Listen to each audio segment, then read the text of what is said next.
और ओ मेरी माताओं बंधुओं, पांचों के पांचों पांडव जो थे, कहते हैं जब युद्ध करके उस युद्ध में भी जीत गए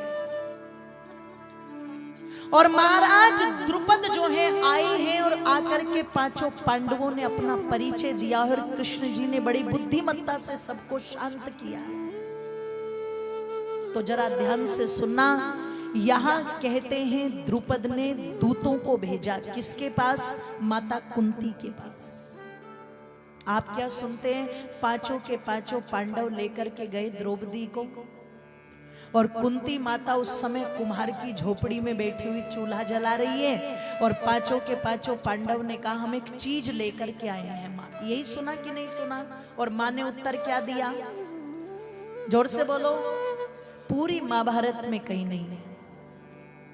बी.आर. चोपड़ा ने तुम्हें दिखा दी, मैं उसकी गारंटी नहीं लेती, पर पूरी की पूरी महाभारत में यह घटना कहीं पर भी नहीं है। घटनाक्रम क्या है? दूतों को भेजा गया। जैसे भगवान श्री राम जी के धनुष तोड़ने पर महाराज जनक ने दूतों को भेजा था, ऐसे ही शर्त पूरी होने पर द्रुपद ने भी दूतों को भेजा। और जब माता कुंती को जाकर के ये सूचना दी गई कि महाराज द्रुपद अपनी कन्या का विवाह आपके पुत्र से करना चाहते हैं, तो उस समय माता कुंती ने एक बात कही थी, मेरे कौन से पुत्र ने द्रौपदी को जीता है? तो बोले अर्जुन ने जीता। तो द्रौपदी को अर्जुन जीता है, ये सुनकर के माता कुंती कहती है ये बात ठीक है, लेकिन मेरा ज्येष्ठ पुत्र तो युधिष्ठिर है और मैं ज्येष्ठ पुत्र के रहते छोटे का विवाह नहीं कर सकती। पहले विवाह मेरे ज्येष्ठ पुत्र का होगा। ईमानदारी से बताना माताओं, आज भी हमारे घरों के अंदर क्या होता है बोलो? छोटे का विवाह पहले करते हो या बड़े का करते हो? जोर से बोलो। बड़े का ही करते हो ना? तो यही बात माता कुंती ने कही, तो माता कुंती कहीं गलत थी क्या? बिल्कुल गलत नहीं थी। अब इधर कहते हैं जब कृष्ण ने पांडवों का परिचय बहुत अच्छे से राजा द्रुपद को दे दिया, तो द्रुपद को लगा कि चलो ये तो अच्छा है, मेरी बेटी ब्राह्मणों के यहाँ नहीं, वो तो क्षत्रिय राजाओं के यहाँ पर जा रही है, तो हस्तिनापुर के राजा है और इनमें भी अगर बड़ा है तो युधिष्ठिर है। दूतों ने जब आकर के उत्तर दिया कि माता कुंती ने कहा है ज्येष्ठ के रहते मैं छोटे का विवाह नहीं कर सकती, तो महाराज द्रुपद कहते हैं कोई बात नहीं, मैं अपनी पुत्री का विवाह युधिष्ठिर के साथ करने को तैयार हूं। माता कुंती भी मान गई और कहते हैं द्रौपदी भी मान गई। मेरी माताओं, जीता अर्जुन ने था, लेकिन द्रौपदी का विवाह जो था वो युधिष्ठिर के साथ हुआ था।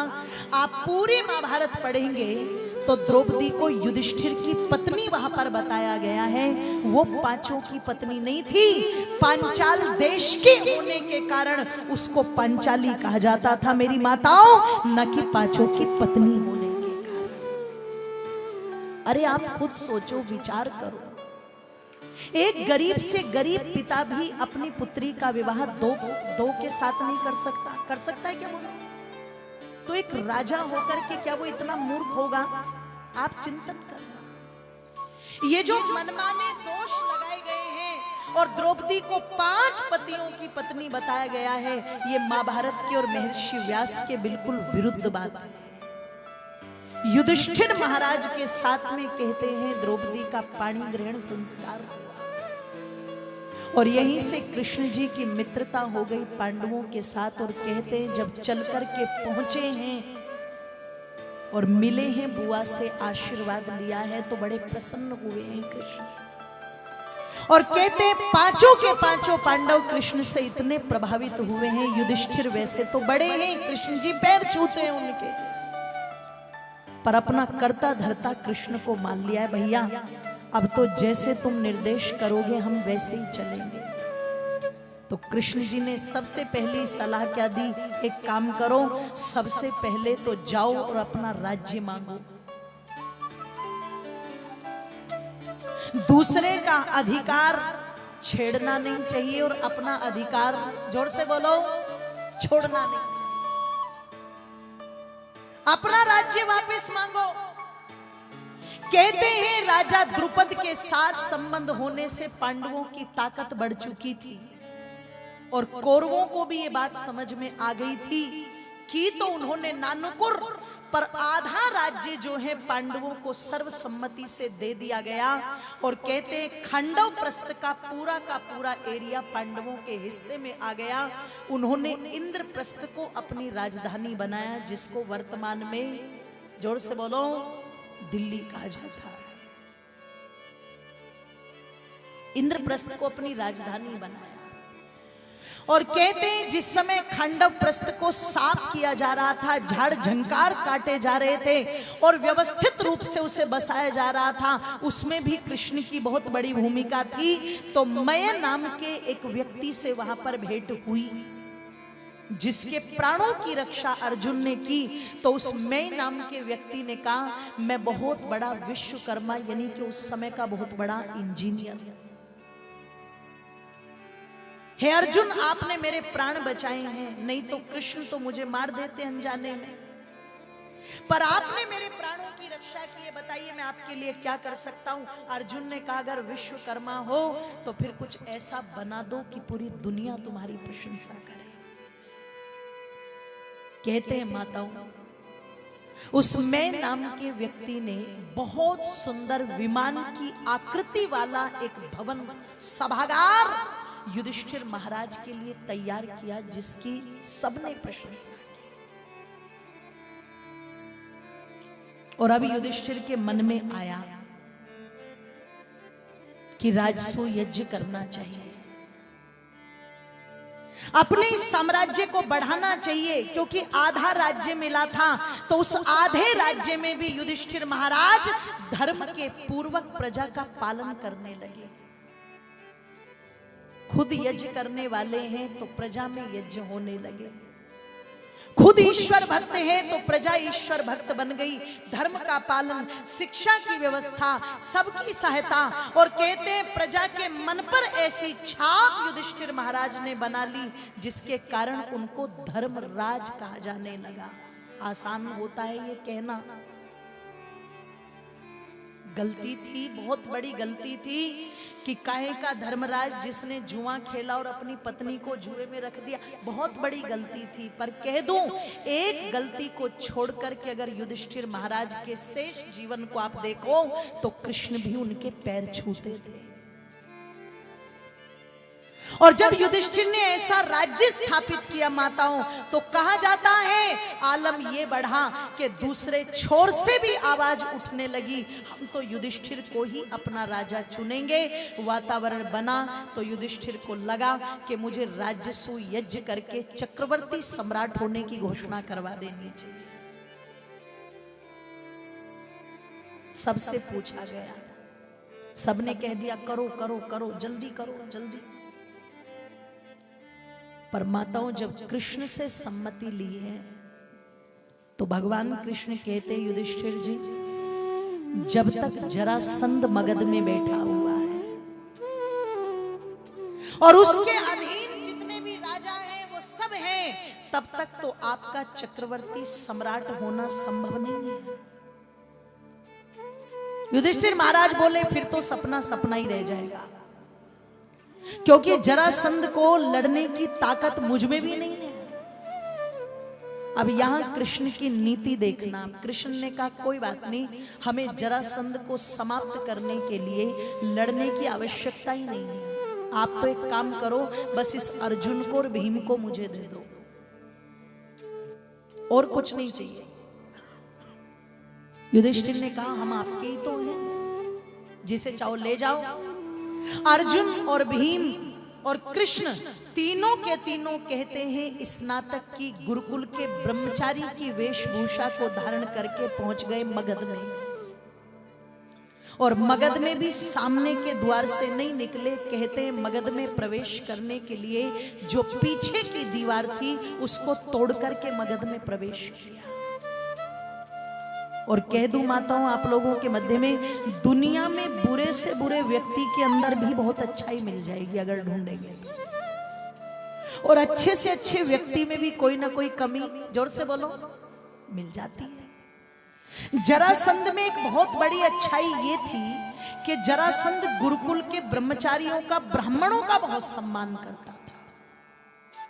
और ये जो गुरुकुलीय प्रणाली है छोटी नहीं है, वास्तव में मेरे भारत देश के अंदर इस शिक्षा का बहुत सम्मान था। ये शिक्षा जब तक रही, भारत पूरे भूमंडल का सिरमौर रहा। और जब से ये शिक्षा प्रणाली बिगड़ी तो भारत की व्यवस्था बिगड़ने में देर नहीं लगी। खैर, मैं बात को जल्दी से पूर्ण कर दूं।